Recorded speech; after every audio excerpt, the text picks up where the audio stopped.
작업 재밌게 하시고 계셨어요? 저도 작업을 좀 하다가 좀 늦은 시간에 왔어요. 어제도 하고 싶었는데 완전히 막 너무너무 기분 좋게 캠을 샀어요. 지금 핸드폰으로 하는 것밖에 못하고 있거든요. 잘 방법을 몰라서.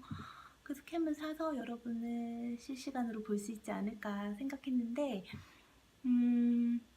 컴퓨터 사양이 너무 안 좋아서 동영상이 끊겨서 찍히는 거예요. 그래서 한동안은 계속 이렇게 미리 제작된 영상으로 만나 뵈야 될 것 같습니다.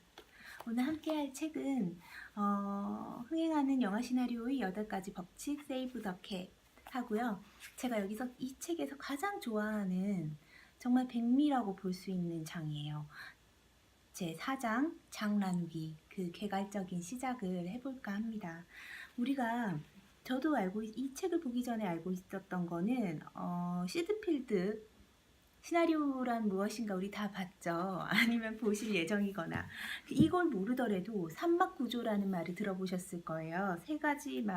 세 개의 막으로 나눠서 1막, 2막, 3막에서 어떤 식으로 변형해야 되는가. 저도 이 삼막 구조에 맞춰서 써보려고 그대로 적용도 해보고 제 나름대로 도표화해보고 했지만 되게 두리뭉실해요. 그래서 어떻게 그런 건 알겠는데 그 사이사이를 어떻게 정말 구체적인 목표는 뭘까? 여기 뭐가 들어가서 여기까지 가야 되나? 그거가 두리뭉실하게 되어 있어요.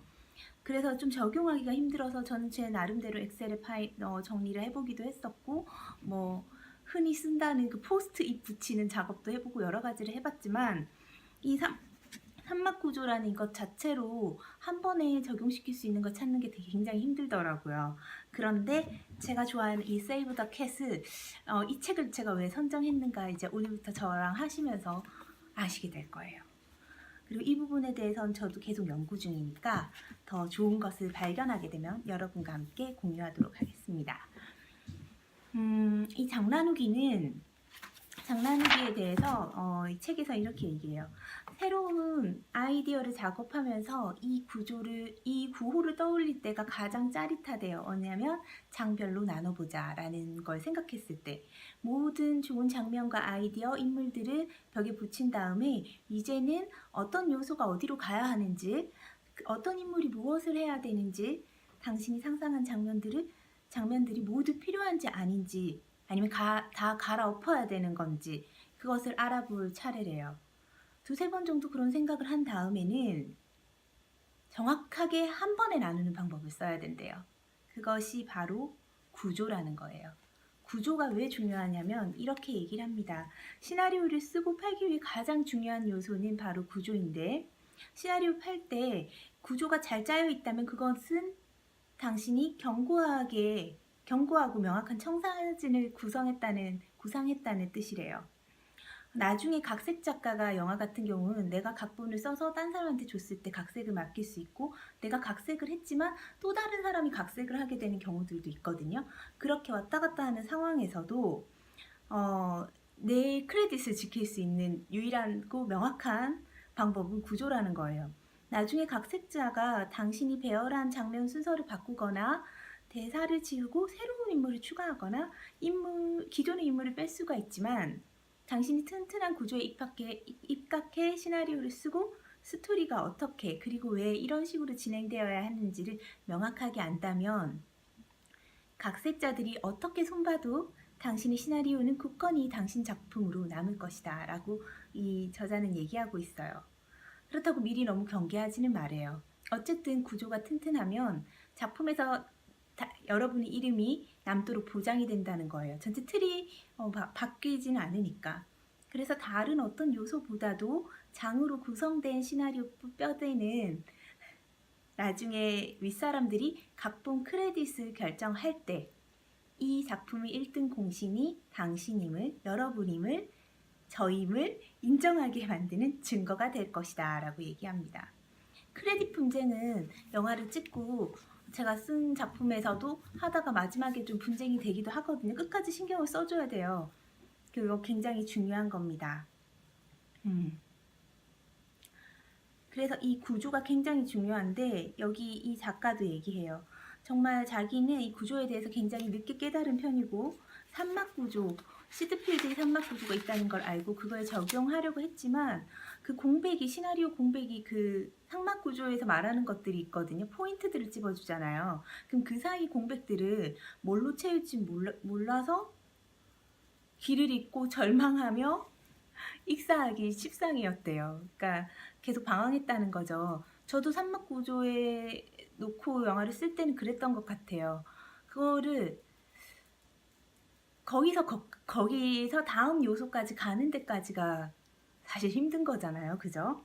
그래서 그런 것들을 없애기 위해 자신만의 방법을 이 사람이 개발했는데 브레이크 스나이더의 장 구분 용지를 개발했대요. 그래서 이제 이 작가는 15개의 장을 만들어 그것을 종이 한 장에 모두 써넣었대요. 그건 다음과 같대요. 그래서 여기서 이렇게 구분을 해서 쭉 해줘요. 제가 읽어드릴게요. 일단 장르, 제목, 장르, 날짜가 적혀 있고 오프닝 이미지, 1, 주제 명시, 두 번째 주제 명시는 5페이지까지거든요. 여기 적혀 있는 숫자가. 설정은 1에서 10페이지까지 끝내기, 기폭제라고 해당하는 건 12페이지에 나와야 한다. 토론은 이 일을 할까 말까 주인공이 토론하는 장면이 12에서 25까지 나와야 되고, 2막 진입은 25페이지, 비스토리라고 이름 지은 이 장은 30페이지에 나와줘야 되고, 30에서 55페이지까지는 재미와 놀이 장면이 나와야 되고, 중간점, 9번째 중간점은 55페이지에 나와야 되고, 10번째 악당이 다가오자는 55에서 75페이지에 나타나야 된다는 거예요. 그리고 11, 절망의 순간은 75페이지, 영혼의 어두운 밤은 75에서 85, 산막 진입은 85페이지, 피날레 85에서 110페이지, 마지막 이미지는 110페이지에 나와야 된다 하고 이렇게 얘기해요. 아주 쉽고 깔끔하지 않는가.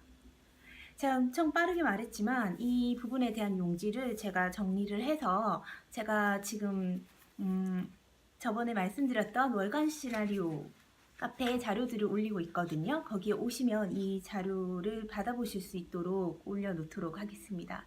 내일 오전까지 해도 될까요? 오늘 영상을 찍고 또 작업을 하다 자야 될 것 같아가지고 내일까지 올리도록 하겠습니다. 여튼 근데 저도 이거를 써봤거든요. 여기 기준은 110페이지 기준이에요. 근데 한국식 시나리오 쓰는 그 포맷이 달라요. 우리는 보통 이름을 적고 그 옆에 대사가 나오도록 적거든요. 이름과 대사, 이름과 대사, 이름과 대사 이렇게 쓰는데 미국 헐리우드 같은 경우에 이름 아래에 대사가 나와요. 그럼 장의 페이지가 늘어나죠. 벌써 한 줄이 따로 그냥 이름만 적는 줄이 되니까. 그리고 또 띄우고 사람 이름 대사, 사람 이름 대사 해서 우리가 계산하는 것보다 훨씬 페이지가 많이 나오는 거거든요. 우리가 110페이지의 시나리오를 쓴다면 두 가지의 불행이 생겨요. 첫 번째는 기본적으로 정리가 되지 않은 영화라는 인상을 받아요. 이게 잘 쓸 줄 모르는구나. 왜냐면 기본적으로 영화를 몇 페이지에 적어야 되는지조차 모르고 쓴 것 같아서. 두 번째는 그 시나리오가 아무리 견고하고 잘 써져서 영상화가 된다고 해서 영화가 된다고 해도 편집할 때 이게 다 110페이지짜리를 그러니까 우리나라에서 쓰는 기준으로 그 이름과 대사가 옆에 있는 글로 했을 때 110페이지인 경우는 제가 봤을 때 한 3, 4시간은 나오는 분량이기 때문에 편집을 했을 때 다 잘려나가야 될 것들이 많다는 거예요. 그럼 우리가 어떤 영화를 봤을 때 영화 좋았는데 중간에 왜 이렇게 듬성듬성이고 막 갑자기 점프한 느낌이다. 그 갑자기 왜 끝나? 뭐 어떻게 돼서 끝났지? 이런 경우들이 있으시잖아요. 그런 경우는 가편집에서 굉장히 길었다가 잘려나간 경우가 많아요. 그래서 이제 그런 것을 좀 미연에 방지해야지 완성도 높은 영화를 제작할 수 있는 거잖아요. 그래서 이 110페이지까지 있는 이 장을 여러분이 80페이지면 80페이지, 70페이지면 70페이지에 해당하는 페이지로 바꿔서 보시면 우리가 쓰는 시나리오에서 언제 어디에 뭐가 나와야 되는지를 확실히 알 수 있을 거예요. 제가 계속 설명을 해드리자면 빈칸을 옆에 비워놨는데 각 장을 설명하는 문장 한두 개씩만 쓰면 된대요. 그게 명확하게 쓰여지지 않을 경우는 아직 내가 머릿속에 정확하게 알고 있지 않구나 내 영화를 이렇게 생각하고 다시 돌아가거나 문제점을 볼 수 있으니까 훨씬 한 번에 실수 없이 쓸 수 있다는 거예요. 괄호 안의 숫자는 각 장이 시작하는 지점, 쪽수를 뜻하고 보통 시나리오 한 작품 분량은 110쪽이라고 해요. 여기는 헐리우드 기준이거든요. 그래서 이 기준에 맞춰서 보면 잘된 영화들은 다 이런 구조를 따르고 있다고 자기가 확인을 했대요. 그래서 언제나 이 장 구분 목록을 참고해가지고 할 수 있다고 얘기를 합니다. 그럼 첫 번째 맛보기로 오프닝 이미지라는 1번 장은 첫 번째 페이지를 말하거든요. 이런 식으로 설명을 해드릴 거예요. 그리고 이걸 정확하게 아신다면 여러분이 시나리오를 쓸 때 뭘 쓸지 몰라서 군더더기들을 마구 집어넣는 일은 절대로 하실 수 없을 거예요. 저도 이거를 지금 쓰는 작품에 적용을 해보고 있는데 굉장히 간촐하면서도 스피디한 글이 나오는 것 같아요. 제 생각에는. 그리고 또 일단은 그렇게 진행이 되기 때문에 호불호는 있을 수 있겠지만은 사람들이 좋아할 거라는 생각이 들거든요. 여러분도 한번 적용해 보시면 좋겠어요. 오프닝 이미지는 뭐냐면 영화의 전체적인 분위기와 유형, 스타일을 설정하는 그런 장이래요. 영화의 첫인상이죠. 즉 분위기와 관점은 모두 오프닝 이미지에서 드러난대요. 오프닝 이미지는 또한 주인공의 시작점이기도 하대요. 앞으로 관객이 여정에 동참할 주인공의 이전 스냅샷을 볼 기회를 제공한다. 그러면 이게 정확하게 제시가 됐으면 이후에 어떻게 그 주인공이 변했는지를 보여주는 이후 스냅샷을 만들 수 있다는 거예요. 그래서 오프닝 이미지와 짝을 이루는 장이 있는데 마지막 이미지 장은 짝을 이뤄 한 쌍이 돼서 그 어떻게 주인공이 변했는가를 확인할 수 있어야 된대요. 잘 쓴 시나리오는 주인공의 변화를 다루기 때문에 이 두 장면은 당신의 영화에서 그 변화를 명백히 보여주는 역할을 할 거래요. 오프닝 이미지와 마지막 이미지는 즉 반대 플러스와 마이너스 이런 개념이 되어야 되고 영화에서 드러나는 감정의 격변을 극적으로 제시해야 된대요. 시나리오를 읽을 때 그 영화에서 드러나는 변화가 충분히 극단적이고 흥미로운지 알아보기 위해서는 맨 첫 장과 각본의 맨 처음과 끝의 10페이지만 먼저 읽어보기도 한대요. 근데 거기에서 큰 변화가 느껴지지 않고 드라마틱한 전개에 의한 결과물이 보이지 않고 앞에 10장과 뒤에 10장이 별 차이 없는 내용으로 채워져 있다면 무참히 거절당할 거래요. 우리 시나리오가. 그래서 오프닝 이미지 역할은 굉장히 큰데요. 일단 영화의 분위기와 스타일을 결정할 뿐만 아니라 그 주인공의 이전 모습을 보여주는 거예요. 그렇지만 가장 큰 역할은 이건 뭔가 재밌겠는데 라는 느낌을 줘야 된다는 거예요. 그럼 앞에서 자기가 어떤 장르를 보면 그 장르 내가 쓰고자 하는 장르 중 성공한 10편의 영화들의 오프닝들을 한번 확인해 보래요. 그리고 내가 쓴 오프닝과 비교를 해보라고 합니다. 좋은 영화가 가진 유사 장르에서 좋은 영화가 가진 오프닝의 어떤 규칙을 발견할 수 있을 거라고요. 앞으로 몇 시간에 걸쳐서 여러분과 함께 이 브레이크 스나이더의 장 구분 용지에 따라서 15장까지 설명을 할 거예요. 이거는 굉장히 유용하고 여러분이 반드시 숙지하시면 좋을 것 같아요.